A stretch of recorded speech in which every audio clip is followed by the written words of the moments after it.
Moltes gràcies, Montse. Seguim amb la Desiree Vela-Lobede, com dèiem, comunicadora afrofeminista i activista, que centrarà la seva intervenció en la interseccionalitat en l'exercici del poder i la presa de decisions, i deixeu-me que us passi unes dades de context. Quina ha estat la presència a la Generalitat o al govern espanyol de persones racialitzades? Nivell conselleries, ministeris? 0. En 40 anys. La mateixa dinàmica s'observa al Congrés dels Diputats o al Parlament. No és que no n'hi hagi hagut, però n'hi ha hagut tan poques, siguin persones afrodescendents, persones gitanes, persones llatinoamericanes o d'origen llatinoamericà no blanques o no llegides com a blanques. El comitè FAM, només el 5% de les persones que el composen avui, en fotografia d'ahir, que ho vaig comptar, serien llegides com a no blanques. I dels 28 membres que composen la Comissió Europea, que són 50-50, hi ha paritat, 0 persones racialitzades. Un escenari que promet, no? Bé. Doncs, recollint una miqueta el que ha parlat la Montse, jo vengo a hablar de mi libro y yo vengo a poner a la mujer negra en el centro. Ves, què hem de fer? D'entrada, el que volia fer és agrair a l'Oficina del Parlament Europeu a Barcelona que m'hagin convidat i poder compartir taula amb aquestes companyes, amb la Tània, que ens ha estat acompanyant mentre preparàvem tota l'exposició, i agrair-vos també a vosaltres que estigueu aquí amb disposició d'escoltar. I també abans de començar voldria fer un warning, un avís, i una proposta, perquè és molt natural que si és la primera vegada que escolteu un discurs d'una dona que no és blanca, hi haurà coses que fraparan, que us interpel·laran, que potser us generen incomoditat, que potser us fan dir no totes les persones blanques som així,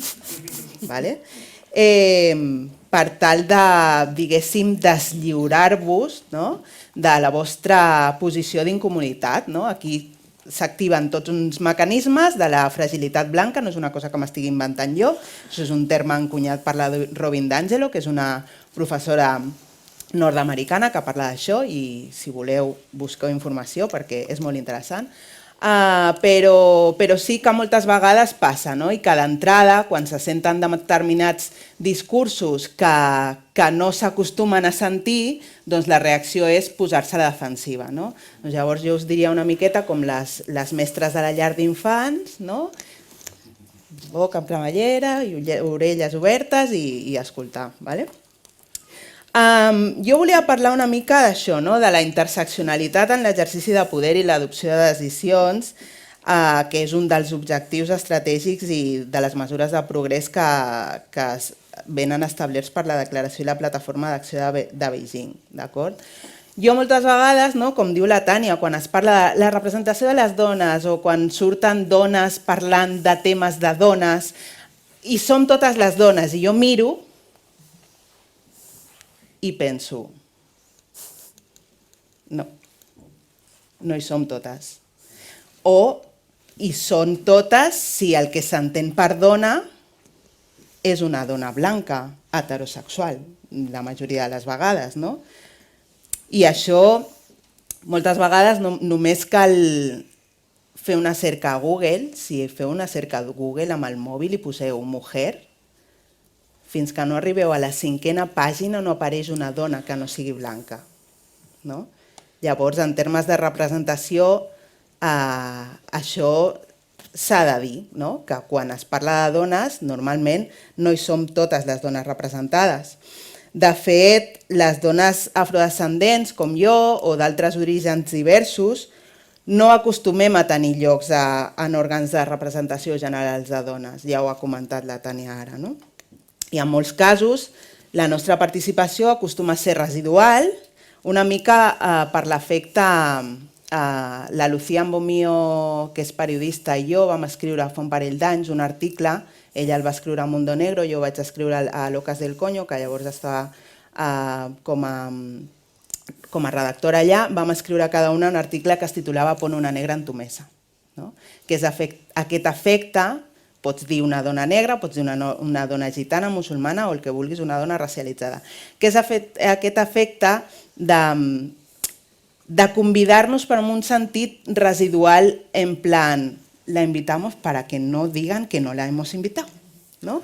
Però moltes vegades no tenim poder de decisió i no contem moltes vegades en l'adopció de les decisions que es prenen en molts organismes. Llavors, què passa? Que moltes vegades a les dones que, coses de la vida, tenim més melanina que el conjunt de la població de Catalunya o de l'estat espanyol, se'ns vincula, com a norma general, única i exclusivament a temes relacionats amb la migració. Quan s'ha de parlar de migració o de racisme, llavors sí, però fora d'aquests temes encara no se'ns hi espera. Llavors, això també, d'una altra banda, nega una realitat, nega la realitat, per exemple, de les dones com jo. Jo soc nascuda a Catalunya, però estic sotmesa constantment a l'estrangerització i a ser l'eterna nouvinguda, quan no ho soc. I llavors, doncs això, jo necessito, com a dona afrodescendent, que en totes les mesures que es prenguin per dones i per a dones, el racisme també estigui contemplat com una altra estructura d'opressió de les dones. Moltes vegades, jo ara ja, com s'apropa el 8 de març, ja m'estic trobant amb gent que em diu que el 8 de març no puc fer reclams antiracistes, que no és l'espai. Aquest és el nivell. Llavors, doncs això és important tenir-ho en compte, que el racisme és una estructura que travessa tots els àmbits. L'educació, la política, la cultura, la història, tot està impregnat de racisme, tot. La violència, la salut, l'exercici de poder, l'economia, tot està impregnat pel racisme. Llavors, doncs, aquest és el tema. Jo no soc cap acadèmica, no participo ni presideixo ni formo part de cap òrgan de decisió, i llavors, si ja comptant amb dones, el que dèiem abans, dones a l'esport, ja són poques, en òrgans de representació ja són poques perquè hi ha aquest sostre de vidre, les dones racialitzades ja directament no tenim un sostre de vidre, tenim un terra enganxifós, que és el que ens frena, més que un sostre de vidre. Llavors, jo el que necessito és això, que es reconegui que el racisme és una estructura que a les dones com jo ens afecta, perquè les dones com jo vivim en un sistema patriarcal, com dèiem abans, però a més aquest sistema, a més de ser patriarcal, és racista. I és això, el fet que tinguem més melanina o que tinguem un accent diferent o que portem un mocador al cap, tots aquests trets identitaris fan que l'altre, la persona que tenim davant, en aquella persona s'activin determinades sospites i tornem una altra vegada a aquesta percepció de que som de fora, i tot això entorpeix unes relacions més naturals amb les dones racialitzades. Des d'aquesta torpesa, des d'aquesta mateixa torpesa, moltes vegades es fan moltes assumpcions, es presumeixen coses, i moltes relacionades amb la nostra formació, amb la nostra capacitació, amb la nostra expertesa, que activen a la població majoritària un paternalista, que és herència d'aquesta posició de privilegi blanc, el que parlava la Montse, privilegi blanc, des del qual moltes vegades se'ns deshumanitza i se'ns nega. Per això, per portar un mocador, per parlar d'una altra manera, etc., ja es dubta que tinguem estudis, se'ns gatifica de gueto en uns àmbits laborals determinats que acostumen a ser les cures, que sí, que hi ha dones racialitzades dintre del sector laboral de les cures, però hi ha moltes altres que estem en altres sectors, però com que tenim un perfil determinat, ja estem dintre d'aquest calaix. Llavors, fins que no s'accepti políticament i socialment que hi ha una invisibilització permanent de les històries, les narratives, les reivindicacions de les dones en condició de racialització, no avançarem. Necessitem, o jo necessito, que la interseccionalitat que comentàvem abans esdevingui una eina d'anàlisi real, que això també ho deia la Montse, que deixi de ser un eslògan per les bosses de roba i pels pins i que sigui realment una eina que activi aquests canvis que necessitem.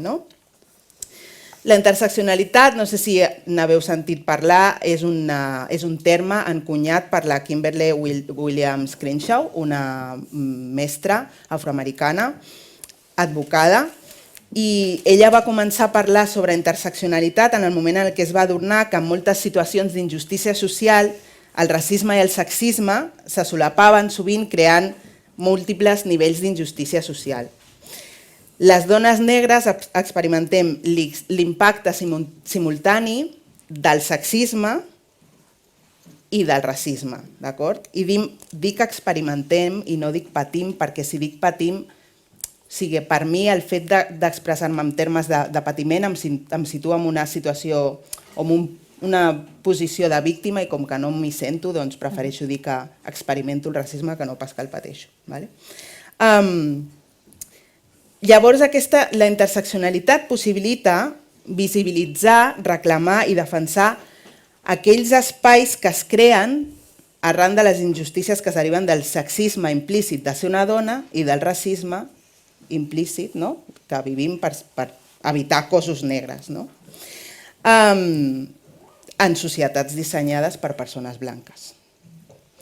I aquesta interseccionalitat, com deia abans, ha de permetre posar el focus en la discriminació que vivim les dones negres i que en l'actualitat no s'acostuma a tenir en compte en el disseny d'estratègies i polítiques a la nació, ni a la catalana ni a l'espanyola. Cal fer, doncs, un exercici d'autocrítica, el que deia també la Montse, mirar una miqueta cap endins i moltes vegades, perquè això acostuma a passar, i sobretot al voltant d'aquestes dates, des dels moviments més de base, deixar d'assenyalar a les dones dels marges, les dones racialitzades, com que som les culpables de causar ruptura dins del moviment feminista, perquè això s'acostuma a fer molt. Flaco favor, lo que estáis haciendo es dividir y esto es lo que quiere el patriarcado, i se'ns assenyala, bueno, pues hi ha un proverb que diu que cuando señalas con un dedo, los otros tres te señalan a ti, llavors una miqueta d'autocrítica.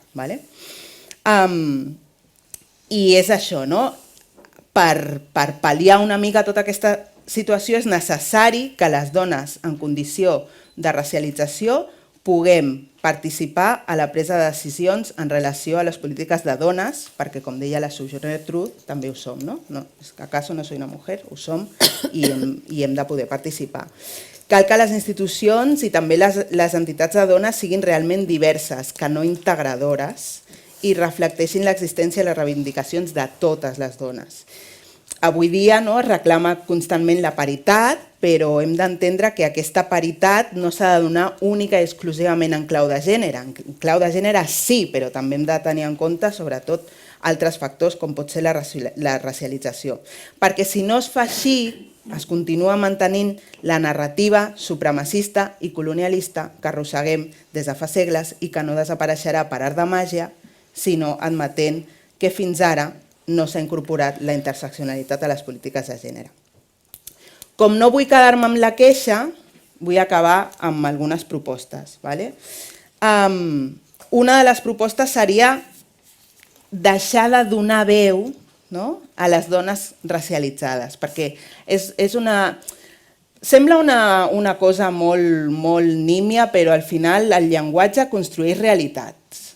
I si tot el temps estem dient damos voz a la sin voz, és que estem donant veu. No, tenim veu. Les dones, les altres dones, les dones en condició de racialització, tenim veu, tenim agència política, tenim capacitat d'autorepresentar-nos, no cal que ningú parli per nosaltres, podem expressar nosaltres el nostre reclam. Llavors l'únic que cal és sortir del centre i passar el micròfon.